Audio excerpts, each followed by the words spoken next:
இது மகிமை நேரம். மகிமை டிவி நேயர்களை அன்புடன் வாழ்த்துகிறேன். மகிமை நேர நிகழ்ச்சிக்கு உங்களை அன்புடன் வரவேற்கிறேன். நாம் தொடர்ந்து எழும்பி பிரகாசி என்ற தலைப்பின் கீழே தியானித்து வருகிறோம். வசனம் இவ்வாறு சொல்கிறது, 1 யோவான் 1:7 அவர் ஒளியில் இருக்கிறது போல நாமும் ஒளியிலே நடந்தால் ஒருவரோடு ஒருவர் ஐக்கியப்பட்டிருப்போம். அவருடைய குமாரனாகிய இயேசு கிறிஸ்துவின் இரத்தம் சகல பாவங்களை நீக்கி நம்மை சுத்திகரிக்கும். கர்த்தர் ஒளியில் இருக்கிறார். நாம் அவரை பின்பற்றி நடக்கும்போது கர்த்தர் நம்மை பிரகாசிக்க செய்வார். 1908 சாது சுந்தர் சிங் தீபத்திற்கு அங்கே ஊழியம் செய்ய செல்கிறார். அவருக்கு வயது 19 வயது. அங்கே பிரதானமான மதம் என்றால் புத்த மதம். அந்த மதத்தினர் ஒரு கோரிக்கை வைத்திருக்கிறார்கள், எங்களுடைய மதத்தினரை தவிர வேற யாரும் எங்களுடைய தேசத்துக்குள்ள நுழையக்கூடாது. இப்போ அந்த தேசத்துக்குள்ள அவர் துணிந்து செல்கிறார்.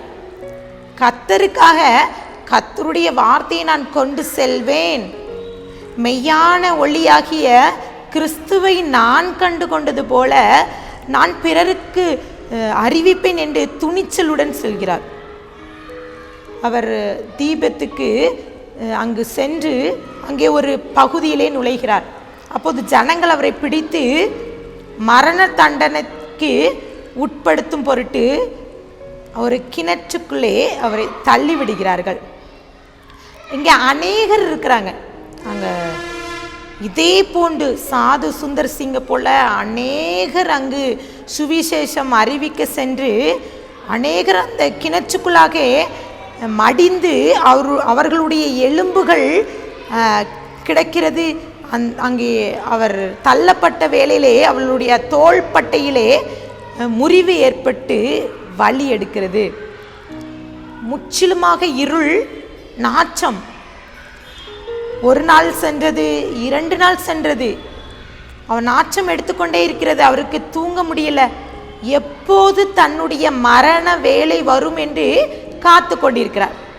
இந்த சாது சுந்தருடைய வாழ்க்கையிலே அங்கே நடந்த ஒரு அற்புதமான காரியம், அவர் காத்து கொண்டிருக்கிற வேளையிலே திடீரென்று கிணற்றின் மேலே இருக்கிற கதவு திறக்கிற சத்தம் கேட்கிறது. அப்போது ஒரு மனிதன் பேசுகிறான், இந்த கயிறை உன் அறையிலே கெட்டி கொள், நான் உன்னை வெளியே கொண்டு வருகிறேன். அவர் கெட்டி கொள்கிறார். மேலே அவர் இழுத்து வெளியே வந்து நிற்கிறார். அவ்வளவு சந்தோஷம். நல்ல ஒரு சுவாசம். அழுகின அந்த பிணங்களுக்கு இடையே அவர் கிடந்த அவருக்குள்ளாகவே ஒரு சந்தோஷம். தனக்கு உதவி செய்த நண்பருக்கு நன்றி செலுத்தலாம் என்று திரும்பி பார்க்கும்போது அவருக்கு சத்தம் கேட்கிறது. அந்த கிணற்றின் கதவுகள் அடைக்கப்படுகிற சத்தமும் அவருக்கு கேட்கப்படுகிறது. அவர் திரும்பி பார்க்கும்போது அங்கு யாருமே இல்லை.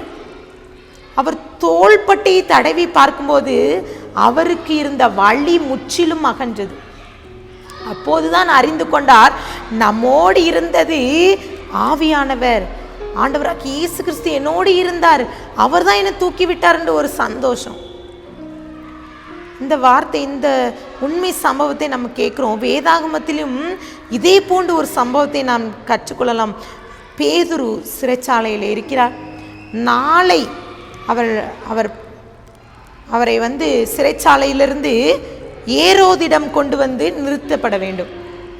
அவரை 2 சங்கிலியால் கட்டப்பட்டு வைத்திருக்கிறார்கள். பக்கத்திலே 2 சேவகர்கள் இருக்கிறார்கள். இப்போ அவர் சங்கிலியால் கட்டப்பட்டிருக்கார். பக்கத்தில் 2 பேர் அவர் காவல் காத்து கொண்டிருக்கிறார். காவல்காரர்கள் இருக்கிறார்கள். இப்போ தேவ தூதன் வந்து நிற்கிறார். பிரகாசமான ஒளி இருக்கிறது. ஆனால் அங்கே பேதுரு தூங்கி கொண்டிருக்கிறார். அவரை தட்டி, அவள் விழாவை தட்டி தூதன் எழுப்பி, நீ எழும்பு, என் பின்னே வா, புறப்பட்டு வா என்று சொல்கிறார். அவர் சொன்ன மாத்திரத்திலே அவர் கைகளில் இருக்கிற சங்கிலிகள் அறுந்து விழுகிறது. அவர் பின் செல்கிறார். முன்பதாக, சிறைச்சாலையின் முன்பதாக இருக்கிற கதவிலே காவல்காரர்கள் இருக்கிறார்கள். அதையும் தாண்டி முதல் அடுக்கு காவல், இரண்டாவது அடுக்கு எல்லாம் முடிந்து பேதுரு அந்த தூதருக்கு பின்பாக நடந்து வந்து கொண்டிருக்கிறார். ஏதோ ஒரு தரிசனத்தை காண்கிறோமே என்று சொல்லி வந்து கொண்டிருக்க வரும்போது அவளுக்கு முன்பதாக இருக்கிற கதவுகளால் திறக்கப்படுகிறது. இப்போது தேவதூதன் கடந்து சென்று விட்டார். பேதுரு கண்களை திறந்து பார்க்கும்போது அங்கே யாருமே இல்லை. சிறைச்சாலை விட்டு அவன் வெளியே வந்து நிற்கிறதை பார்த்து கர்த்தர் இயேசு தேவதூதன் நம்மோடு இருக்கிறார் என்று அறிந்து கொள்கிறார்.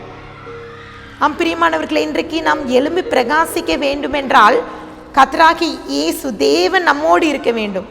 நம்மளுடைய ஊழிய காரியங்களிலே, நாம் செய்கின்ற வேலைகளிலே, நாம் இருக்கிற இடங்களிலே எழும்பி பிரகாசிக்க வேண்டும் என்று நினைக்கிறோம். ஆனால் கர்த்தராகிய இயேசுவை நம்மோடு பயணிக்க நாம் இடம் கொடுக்கிறோமா? நாம் ஆவிக்குரிய வாழ்க்கையிலே வளர்ந்து பெருக வேண்டும் நினைக்கிறோம். கர்த்தர் நம்மை எழும்பி பிரகாசிக்க செய்யணும். மற்றவர்களுக்கு முன்பாக கர்த்தர் நம்மை மேன்மைப்படுத்தணும்.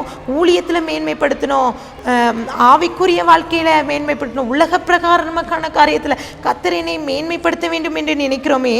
ஆனால் நாம் கர்த்தரை எவ்வாறு பெற்றுக்கொண்டு இருக்கிறோம்? அவருடைய ஒளி நமக்குள்ளாக இருக்கிறதா? வசனம் சொல்கிறது 1 யோவான் 1:5 தேவன் ஒளியாயிருக்கிறார், அவரில் எவ்வளவேனும் இருள் இல்லை, அது நாங்கள் அவரிடத்தில் கேட்டு உங்களுக்கு அறிவிக்கிற விசேஷமாயிருக்கிறது என்று சொல்லி 1 யோவானிலே நாம் வாசிக்கிறோம். அவரிடத்தில் இருள் இல்லை. இப்போ நாம் கர்த்தருடைய ஒளியை பெற்றுக்கொண்டு இருக்கிற நாம் பிரகாசிக்க நினைக்கிறோம். அப்போ நமக்குள்ளே இருளின் ஆதிக்கம் இருக்கிறதா? உலக பிரகாரமான காரியத்துக்கு இடம் கொடுக்கிறோமா? ஆனால் நாம் எழும்பி பிரகாசிக்க வேண்டும் என்றால் பேதுரு அவரோடு இருக்கிற ஆவியானவரை அவர்தான் என்னை வெளியே கொண்டு வந்தார், இந்த சிறைச்சாலையிலேருந்து என்னை விடுவித்தான்கிற ஒரு உணர்வு அவருக்குள்ளே வரும்போது கர்த்தருக்கு நன்றி செலுத்தினார்.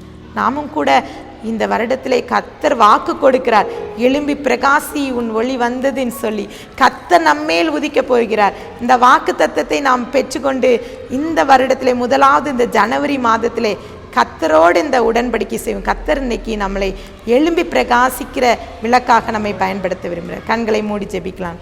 அன்பின் பரலோக தகப்பனை மே ஸ்தோத்திரிக்கிறோம். எங்களோடு நீங்கள் பேசியிருக்கீங்கப்பா. இந்த நாளிலும் கூட எங்களுக்கு எழும்பி பிரகாசிக்க நாங்கள் என்ன செய்யணும்னு கற்று தந்திருக்கீங்க. நீங்கள் ஆவியானவர் எங்களோடு துணை நில்லுங்க. நீங்கள் எங்களோடு இருக்கும்போது நாங்கள் எழும்பி பிரகாசிக்கிற ஒளியாக நாங்கள் மாறி மற்றவர்களுக்கு உபயோகமுள்ள பாத்திரமாக நீங்கள் எங்கள் பயன்படுத்துவீங்க நிச்சயத்தை பெற்றுக்கொள்ள கிருபை தாங்க. உம்முடைய கரத்திலே நான் கொடுக்கிறேன், தாழ்த்துகிற உரிமையாக்கிறேன், மீட்பர் மூலம் கேட்கிற பிதாவே, ஆமென்.